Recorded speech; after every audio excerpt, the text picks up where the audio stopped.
क्या सवाल दे रखा है बच्चों, ध्यान से समझो। ये क्वेश्चन नंबर 13 है। एक्सरसाइज कौन सी है? 6.2। तो क्वेश्चन नंबर 13 है, इसमें क्या पूछा है कि कहाँ कहाँ पर ये डिक्रीजिंग होगा, कहाँ कहाँ पर ये हासमान होगा। ठीक है, निकाल सकते हैं बहुत आसानी से, वही डिफरेंशिएशन करना पड़ेगा। आपने रिवाइज किया था कल।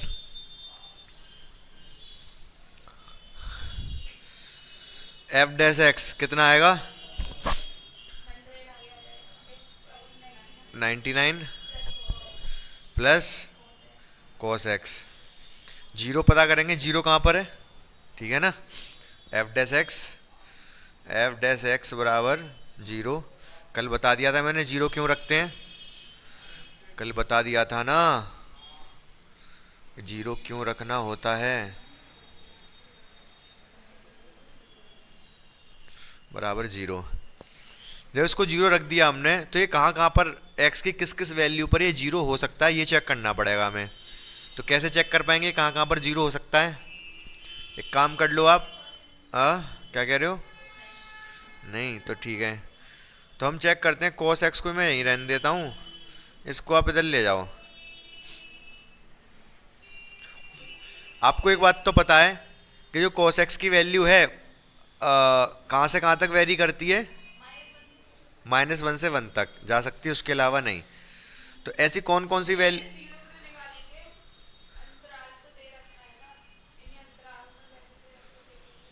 ऐसे करके देख लो। हमने कल कल तो हमने ये मतलब कल इनको ये बताया था ना कि कैसे चेक करते हैं। अगर हमें ये अंतराल चेक करना हो तो ये पता कर लेते हैं, क्रिटिकल वैल्यू पता कर लो, पता चल जाता है कहाँ कहाँ पर वर्धमान है, कहाँ कहाँ पर ह्रासमान है। तो इसी तरीके से मैं जीरो निकाल, अगर आप जीरो निकालने की कोशिश करते हो इसको जीरो रख के, तो जीरो रख के आप एक्स की वैल्यू कुछ निकाल पाओगे? आपको लग रहा है ये इक्वेशन सॉल्व हो जाएगी? ये इक्वेशन सॉल्व हो सकती है? ये पॉलिनोमियल है, ये ट्रिग्नोमेट्रिक है, ये सॉल्व नहीं हो पाएगी। तो आपको क्या करना पड़ेगा, वही रीजन चेक करने पड़ेंगे कि कहाँ कहाँ पर है ये। तो आप एफ डैश एक्स को सिंपली चेक कर लो, इसको जीरो मत रखो।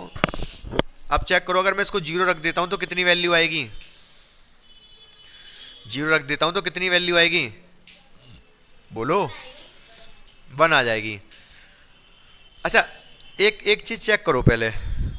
देखो होता क्या है, जैसे इसकी वैल्यू -1 से 1 हो सकती है, ठीक है। कितनी हो सकती है? -1 से 1, ठीक है। जब इसकी वैल्यू -1 से 1 है, एक्स की वैल्यू कुछ भी रखने पर, क्या उसी टाइम पर इसकी वैल्यू, अगर जैसे इसकी वैल्यू मान लो माइनस का 1/2 है, इसकी वैल्यू कितनी है? माइनस का 1/2, तब इसकी वैल्यू प्लस का 1/2 होगी, तभी ये क्या होगा? जीरो के बराबर आएगा, अदरवाइज तो जीरो के बराबर आएगा नहीं। हाँ, अगर एक की प्लस है एक की माइनस होगी, अदरवाइज ये जीरो के बराबर नहीं आएगा। आपको लग रहा है कि जीरो के बराबर आएगा ये?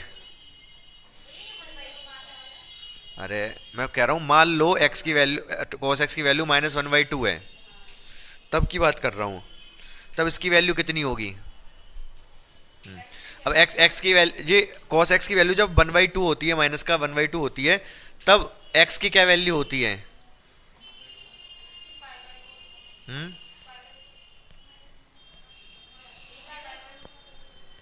पाई/3 पाई/4, 3 पाई। अगर नहीं ऐसे समझ में नहीं आ रहा है तो आप सीधे जीरो डालो। आप बताओ, इसको हटा दो। अगर मैं जीरो रखूंगा पॉजिटिव वैल्यू आएगी, 1 रखूंगा तो, हाँ 1 रखूंगा तो ये 100 आएगा। और यहाँ अगर x की वैल्यू 1 रख दी तो cos x क्या आएगा? Positive negative? नेगेटिव, देख लो। हैं? जी जी, अरे मैं 1 की बात कर रहा हूँ, x की वैल्यू 1 डाल दूँ तब क्या आएगा? ये तो पॉजिटिव आ जाएगा, ये तो आएगा 100, 100 आ जाएगा। अरे 100 नेगेटिव में तो होने से रहा, ये 100 नेगेटिव में तो होने से रहा। अच्छा, लेकिन अगर मैं आपसे ये पूछूं x की वैल्यू जब मैं 1 डालूंगा तो cos x की वैल्यू आएगी कितनी, बता सकते हो मुझे आप? पॉजिटिव आएगी, लगभग कितनी आएगी? रुक गया। अच्छा चलो ठीक है, cos 2 बता दो, पॉजिटिव या नेगेटिव? सोच लो, क्योंकि ऐसा एक क्वेश्चन है, कौन से चैप्टर में मुझे ध्यान नहीं आ रहा सर, टिग्नोमेट्री में ही आएगा, ऐसा आता है। पॉजिटिव नेगेटिव पता होना चाहिए। सोच लो, मैं एक थोड़ा सा आधे मिनट का टाइम दे रहा हूँ आपको।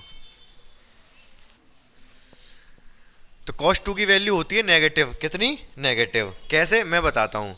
देखो आपको एक बात तो पता होनी चाहिए, अभी जैसे इस वाले को छोड़ो, आप पहले इन दोनों सवालों को देखते हैं हम जल्दी से ध्यान से। सबसे पहले तो इसको देखो, इसको तो सीधे सीधे कह सकते हैं ये वर्धमान होगा। पूछो कैसे, जीरो, जब x की वैल्यू जीरो डालोगे तो जीरो, जब यहाँ जीरो डालोगे cos जीरो की वैल्यू वन, वन आया, ये पॉजिटिव, पॉजिटिव मतलब इंक्रीजिंग है। अब जैसे जैसे आगे बढ़ते जाओगे, जीरो से अगर आगे बढ़ रहे हो तो पॉजिटिव वैल्यू में जा रहे हो तो ये तो पॉजिटिव ही आएगा, ठीक है। और जीरो से लेके वन तक, जीरो से लेके π/2 तक, पहले में cos कैसा आएगा, पॉजिटिव, cos पॉजिटिव, ये तो पॉजिटिव है, ये दोनों पॉजिटिव आएंगे, मतलब इसमें तो ये इंक्रीजिंग है। कैसा है, ध्यान से समझते रहना मेरी बात को। मैं ये कह रहा हूँ π/2, π/2 की वैल्यू एक्चुअली होती है कितनी है, 3.14 डिवाइड बाई 2, पाई होता है 3.14, पता है नहीं बात आपको, डिवाइड बाई 2 करोगे तो 1.57, मतलब ये कह रहा है कि जीरो से लेके कहाँ तक, 1.57 तक। हमें पता है जीरो से π/2 तक cos की वैल्यू पॉजिटिव होती है, टेंशन की बात ही नहीं है, ये तो पॉजिटिव ही वैल्यू आएगी। अब बाकी जीरो से लेके 1.57 तक रख रहे हो तो ये कौन सा नेगेटिव आ रहा है, पॉजिटिव में है तो ये भी पॉजिटिव आएगा, तो ओवरऑल इंक्रीजिंग है, ठीक है। आप इसको देख के इसमें भी कह सकते हो इंक्रीजिंग है ये, पूछो कैसे, जीरो से लेके, यहाँ तो जीरो से लेके 1.57 तक गए थे, यहाँ जीरो से लेके 1 तक ही जा रहे हैं केवल, तो जीरो से लेके 1 तक तो ये तो पॉजिटिव होगा ही, सोचने की बात ही नहीं है। और ये भी पॉजिटिव होगा क्योंकि जीरो से 1 तक फर्स्ट क्वाड्रेंट ही होता है, जीरो से 1 तक का मतलब हो गया ये आपका कितना, वन वन वन कितने के बराबर होगा ये, हाँ पाई, पाई में किसके बराबर हो, कितने डिग्री एंगल के बराबर होगा, छोड़ो जितने के बराबर होगा, सिर्फ सीधे सीधे 90 डिग्री होता है 1.57 के बराबर, ठीक है। तो 90 से तो कम ही है ये, सेकंड क्वाड्रेंट में जाने का केस ही खत्म, तो इसमें भी इंक्रीजिंग है। अब बात आती है इस पे, π/2 से लेके पाई, मतलब सेकंड क्वाड्रेंट, सेकंड क्वाड्रेंट, बहुत ध्यान से सुनना, सेकंड क्वाड्रेंट में cos वैल्यू देगा नेगेटिव, मतलब नेगेटिव देगा, ज़्यादा से ज़्यादा -1 दे सकता है, उससे ज़्यादा नहीं, ठीक है। cos की वैल्यू ज़्यादा से ज़्यादा -1 हो सकती है, उससे ज़्यादा नहीं हो सकती माइनस, क्योंकि cos की वैल्यू -1 से +1 ही होती है, समझ रहे हो ना थोड़ी थोड़ी मेरी बात। तो मैं यही बताना चाह रहा हूँ कि सेकंड क्वाड्रेंट में है, ये सेकंड क्वाड्रेंट ही है, π/2 से लेके पाई, द्वितीय चतुर्थांश, ठीक है, नेगेटिव आएगी मान ली हमने बात, लेकिन π/2 की वैल्यू होती कितनी है, 1.57, और पाई हो जाएगा कितना, 3.14। अगर 1.57 वैल्यू इधर रखोगे, 1.57 की पावर 99, बहुत बड़ी वैल्यू हो जाएगी, मतलब बहुत बड़ी तो नहीं लेकिन ठीक ठाक हो जाएगी, ये 1 से तो बहुत बड़ी हो जाएगी, ठीक है। तो ये 1 से बड़ी, उसमें भी 100 की गुणा, तो ये 1 से बहुत बड़ा आ जाएगा, और जैसे जैसे आगे आ जाते जाओगे तो ये 1 से बड़ी वैल्यू आती जाएगी, मतलब नेगेटिव होने का कोई चांस नहीं है, तो इसमें भी इंक्रीजिंग है, सब में इंक्रीजिंग है, आंसर नन हो जाएगा। हाँ वो डिक्रीजिंग पूछ रहा था ना, समझ पाया भूमि राठौर, क्लियर है बिल्कुल आप लोगों को। एक सेकंड देखो, इस सवाल में सबसे पहले तो आप क्या समझो, ये समझो कि लॉग में, लॉग के अंदर मॉड दे रखा है, वो होता है, ना भी दे रखा हो तो भी होता है, ठीक है। अब अगर वैसे तो इसने क्या कर दिया है, अगर मॉड ना लगा होता, ठीक है, फिर तो इसको ये कहता कि इसकी डोमेन ये है, कुछ बताता, यहाँ पर ठीक है काम चल जाएगा।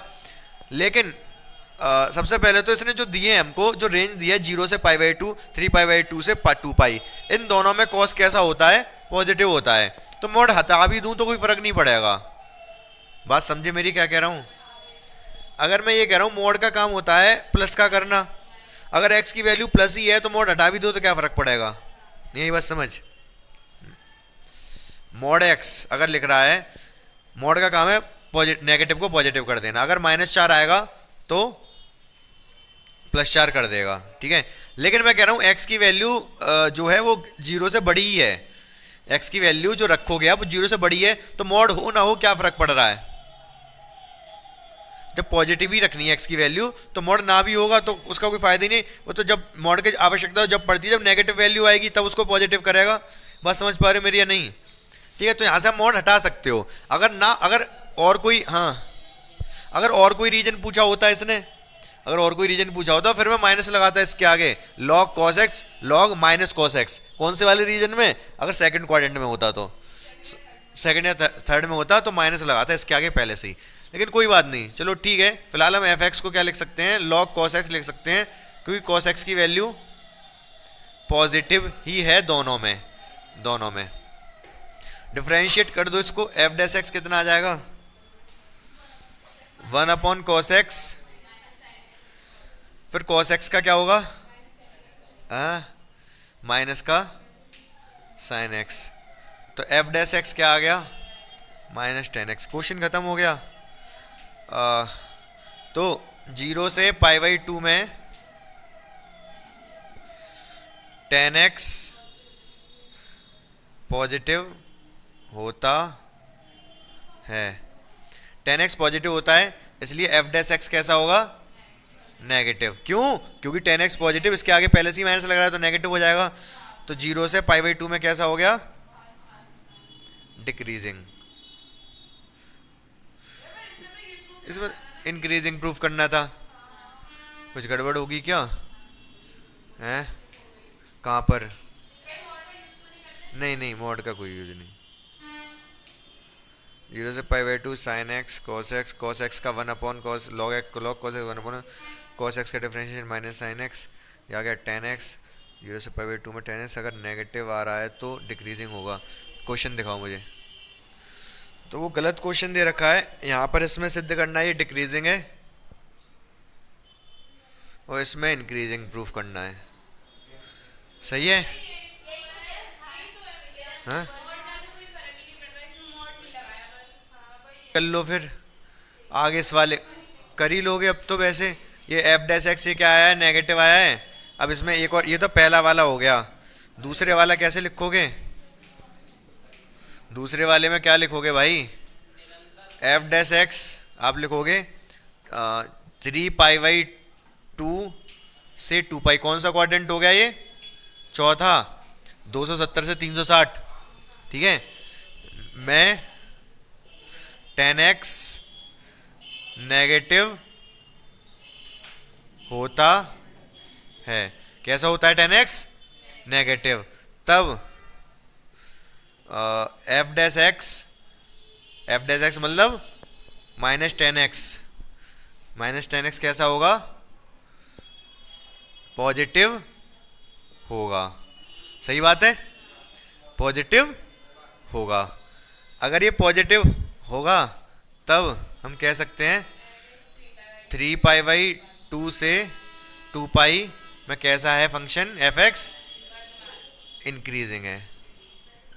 ठीक है, क्लियर है।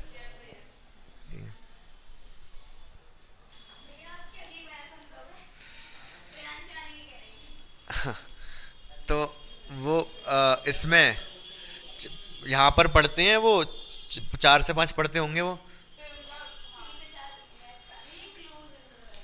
क्लोज इंटरवल है तो क्लोज कर लो।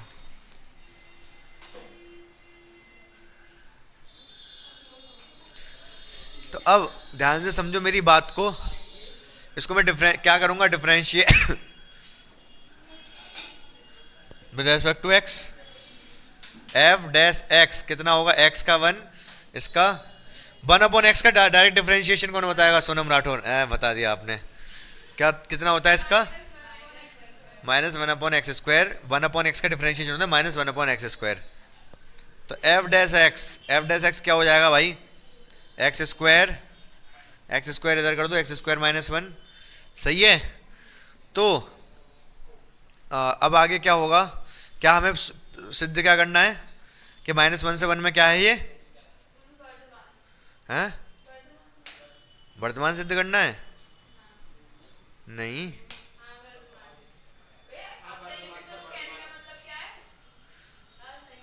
एक सेकेंड यार, ये क्वेश्चन भी दिखाओ माइनस। देखो अगर आपसे कोई फंक्शन दे रखा है और आपसे पूछे कहां पर इंक्रीजिंग कहां पर डिक्रीजिंग है, तो हम इसको 0 के बराबर रख देते हैं, सारे क्लास इंटरवल निकाल लेते हैं अलग अलग, और फिर क्या करते हैं, सारे किस इंटरवल में इंक्रीजिंग है किस इंटरवल में डिक्रीजिंग है। जैसे कल क्वेश्चन कराया था, यहाँ पर लाल लाल से वो कर दिया था, यहाँ इंक्रीजिंग डिक्रीजिंग अलग अलग बता दिया था। अब कुछ क्वेश्चन में इस तरीके से कहेगा कि जैसे इसमें कहा है कि कहाँ पर ये इसमें असंयुक्त मतलब उसको छोड़कर -1 से 1 को छोड़कर क्या है ये डिक्रीजिंग है, ये सिद्ध करना है। इंक्रीजिंग है ये सिद्ध करना है, समझ रहे हो ना।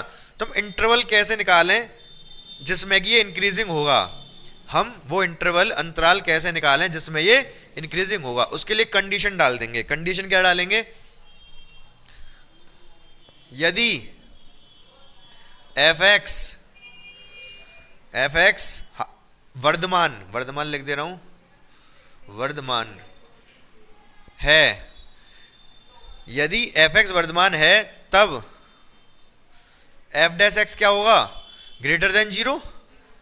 सही बात है कि नहीं? यही तो मैंने बता रहा हूं कल से बार बार। तो एफ डैश एक्स की जगह ये लगा दो भाई, x square minus one upon x square बड़ा होगा जीरो से, एक्स स्क्वायर जीरो में चला जाएगा, जान दो कोई बात नहीं, कौन सा हमारा सगा था, जीरो में चला गया एक्स स्क्वायर, वन उधर चला जाएगा, ठीक है जान दो इसको भी, वन उधर चला गया। अब एक्स स्क्वायर अगर बड़ा है वन से, एक्स स्क्वायर अगर बड़ा है वन से, तो एक्स की रेंज क्या है? आ जाओ, एक्स की रेंज क्या है? तो मेरी बात बहुत ध्यान से समझो, केवल इसी क्वेश्चन के लिए नहीं, हर क्वेश्चन में ये काम आएगी। मैं एक ही बार बता दे रहा हूँ, बार बार उसको दोहराऊंगा नहीं, ठीक है? मैं आपको किधर इधर बता, ये तो इसको क्वेश्चन को अभी दोबारा बाद में करेंगे, यहाँ तक हो गया, बाकी का बच्चा कुछ अभी करेंगे, लेकिन पहले मैं कुछ समझा दूँ आपको। अगर ये लिख रहा है कहीं पर एक्स स्क्वायर छोटा है चार से, और कहीं लिख रहा है एक्स स्क्वायर बड़ा है चार से, तो यहाँ पर एक्स की क्या क्या वैल्यू हो सकती है और वहाँ पर एक्स की क्या क्या वैल्यू हो सकती हैं? हाँ हाँ हाँ पूरी बता दो। देखो मैं बताऊँ आपको, शॉर्ट में पहले बता रहा हूँ, आंसर्स बता दे रहा हूँ, बाद में इसको एक्सप्लेन करेंगे। यहाँ पर एक्स की वैल्यू हो सकती है, एक्स बिलोंग करेगा अगर ये लेस देन लग रहा है माइनस दो से लेके दो तक, और ये बिलोंग करेगा बाकी सबको छोड़ के, एक्स यहाँ बिलोंग करेगा माइनस इनफाइनाइट से लेके माइनस दो, यूनियन दो से लेके इनफाइनाइट। अब ये कैसे आया? अच्छा, यूनियन का क्या मतलब है? ये भी और ये भी, ठीक है? एक्स की वैल्यू यहाँ यहाँ सब हो सकती है, बहुत ध्यान से समझना पड़ेगा तभी समझ में आएगा। थोड़े कम ध्यान से समझोगे तो भी समझ में आएगा, अगर बिल्कुल ध्यान से नहीं समझोगे तो ही नहीं समझ में आएगा, ठीक है? तो मैं इसको आंसर को मिटा दे रहा हूँ और बताता हूँ है क्या। बहुत आसान सी चीज़ है, खुद सोच के भी कर सकते हो आप इस चीज़ को। कौन है भाई?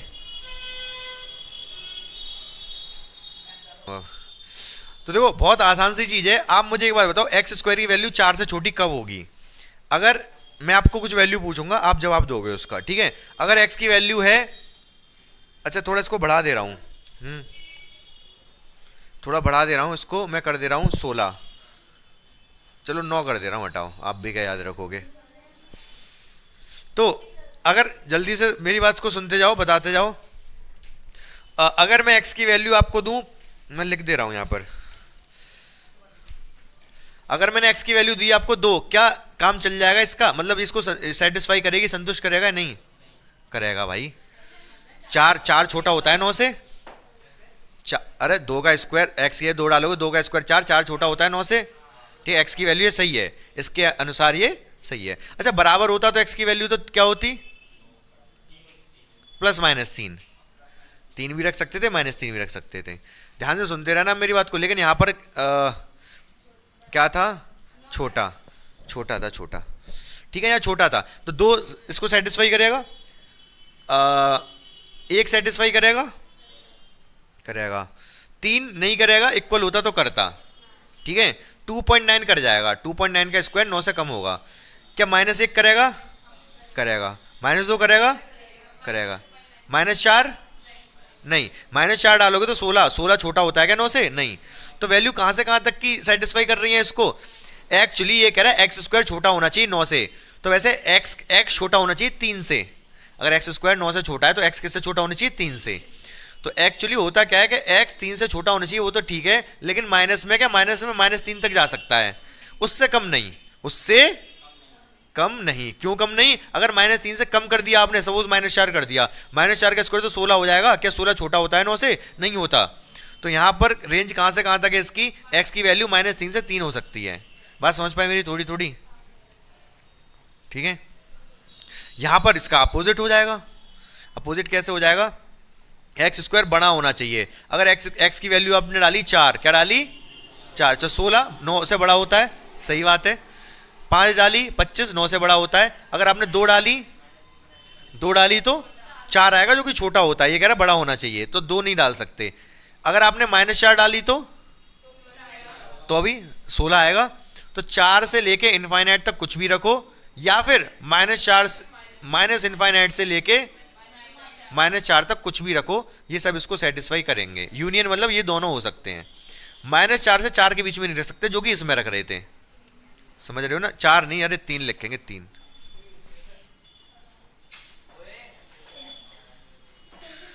इन 3 इंक्लूडिंग नहीं है ना। तो क्या ये बात आपको समझ आई? समझ आई थोड़ी थोड़ी? ठीक है, इंपॉर्टेंट कंसेप्ट था। अभी जब दोबारा कहीं यूज होगा तो मैं एक्सप्लेन करता रहूंगा। फिलहाल जल्दी से देखो, मेरी बात को समझो। क्या कर रहे हो ये? यहां पर क्या था? x² बड़ा है 1 से, 1 उधर चला जाएगा, x² बड़ा है 1 से। तो x की रेंज क्या होगी? x कहां से कहां तक हो सकता है? बड़ा है बड़ा, तो -इनफाइनाइट से लेके -1 तक रख लो, और 1 से लेके इनफाइनाइट तक रख लो, और इसका यूनियन कर दो। x की वैल्यू ये सब हो सकती है क्या? हाँ हाँ, 1 को उधर ले गया। समझ पाई नहीं समझ पाई मेरी बात को? कंसेप्ट क्लियर हो गया ये वाला? ठीक है, वेरी गुड। तो ध्यान से देखो इधर, क्या ये सवाल क्या कह रहा है? ये वाला फंक्शन फलन वर्धमान होना चाहिए 1 से 2 में। वर्धमान है, होना क्या चाहिए? है। तो उसके लिए a का न्यूनतम वैल्यू क्या होगी? a की सबसे छोटी वैल्यू क्या होगी, ये पूछ रहा है वो हमसे। तो अगर इसके वर्धमान होने के लिए हम क्या f' निकालेंगे? f' क्या आएगा? 2x + a। ये इसका f' आ गया। ठीक है, अब अगर ये वर्धमान है, यदि fx कैसा है? इंक्रीजिंग, तो क्या होना चाहिए? f' 0 से बड़ा होना चाहिए। 2x + a 0 से बड़ा होना चाहिए। a बड़ा होना चाहिए, 2x को उधर ले जाओ -2x से। समझ रहे हो मेरी बात को? भाई f' अगर ये इंक्रीजिंग है, fx इंक्रीजिंग है, तो f' की वैल्यू 0 से बड़ी होनी चाहिए। f' क्या है? 2x + a, 0 से बड़ा होना चाहिए। a को यहीं रखा, 2x को मैं उधर ले गया, तो a की वैल्यू बड़ी होनी चाहिए -2x से। बात समझे मेरी? ठीक है, a की क्या वैल्यू होनी चाहिए? -2x से बड़ी होनी चाहिए। तो a की वैल्यू -2x से बड़ी होनी चाहिए, तो x की वैल्यू यहां पर, x की वैल्यू क्या है? 1 से लेके 2, मतलब उसने कहा अंतराल क्या है? 1 से लेके 2, मतलब x की वैल्यू 1 से 2 में, x की वैल्यू जब 1 से लेके 2 है, तब ये वर्धमान चाहिए था, हमें इंक्रीजिंग चाहिए था। अगर x की वैल्यू 1 डाल दूं तो ये क्या, ये दोनों वैल्यू डाल दो 1 और 2।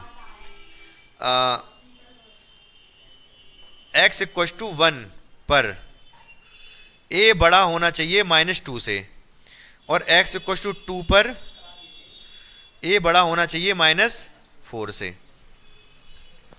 समझ रहे हो मैं क्या कह रहा हूं? ठीक है, अब बहुत ध्यान से ये समझ लेना। ये कह रहा है, हमने दोनों वैल्यू डाल के देख लिया, हमने कन्फ्यूजन ही खत्म किया। वैसे तो थोड़ा दिमाग लगाते तो एक से काम चल जाता, लेकिन दिमाग की जरूरत ही नहीं है, मैंने दोनों डाल दी। जब x की वैल्यू -1 डाली तो ये कह रहा है कि a की वैल्यू -2 से बड़ी हो। जब 2 डाली तो कह रहा है x की वैल्यू -4 से बड़ी हो। हम ऐसी कोई वैल्यू ले लें जिससे दोनों कंडीशन सेटिस्फाई हो जाएं। x की वैल्यू -2 से बड़ी हो। जैसे मैं ये कहूँ आपसे कि, सुन लो मेरी बात, अगर मैं ये कहूँ आपसे कि अगर आपको कोचिंग में एंट्री चाहिए, अगर आपको कोचिंग में एंट्री चाहिए तो 8 नंबर आने चाहिए। एक टीचर ने ये कह दिया 8 नंबर कम से कम आने चाहिए, और एक टीचर ने कह दिया अगर तुम्हारे कोचिंग में एंट्री चाहिए तो कम से कम तुम्हारे 9 नंबर आने चाहिए 10 में से। ठीक है, तो आप मतलब 2 कंडीशन रख दी, एक टीचर चाह रहे हैं 8 आए, एक टीचर चाहे 9 आए। तो मतलब जब दोनों की सहमति होगी तभी तो अंदर आ पाओगे आप। तो आपके नंबर कितने? 8 से ज़्यादा होने चाहिए, 9 से ज़्यादा होनी चाहिए? 9 से ज़्यादा, तभी एंट्री मिलेगी। एक ने कह भी दिया चलो आ जान दो, लेकिन दोनों कहेंगे तभी तो आ पाओगे। ये कह रहा -2 से बड़ा हो, ये कह रहा -4 से बड़ा हो। तो ऐसी चीज़ लो जिससे दोनों का काम चल जाए। -2 से, अगर -2 से बड़ा होगा तो -4 से तो बड़ा होगा ही होगा, माइनस में उल्टा होता है ना। तो ये वाली वैल्यू सही है, हम क्या लेंगे? ये वाली वैल्यू सही है, ये ले जा सकता है। समझ रहे हो मेरी बात को? इसको हम ले लेंगे तो ये कह रहा है कि ए की वैल्यू, ये वाला हमारा आंसर है कि ए की वैल्यू -2 से बड़ी होनी चाहिए। अगर ए की वैल्यू -2 से बड़ी होनी चाहिए तो सबसे छोटी वैल्यू कौन सी हो गई ए की? -2। -2 खुद सबसे छोटी हो गई, तो सबसे ए का न्यूनतम मान क्या हो गया? ए का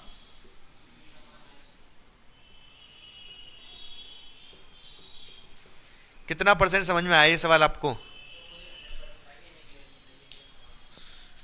कुछ पहले तो वही चीज है, कुछ नया नहीं किया मैंने, समझना पड़ेगा। ये ऐसे सवाल आएंगे पेपर में आपके, इंपॉर्टेंट क्वेश्चन है, तभी ये मैंने सबसे बता दिया आज।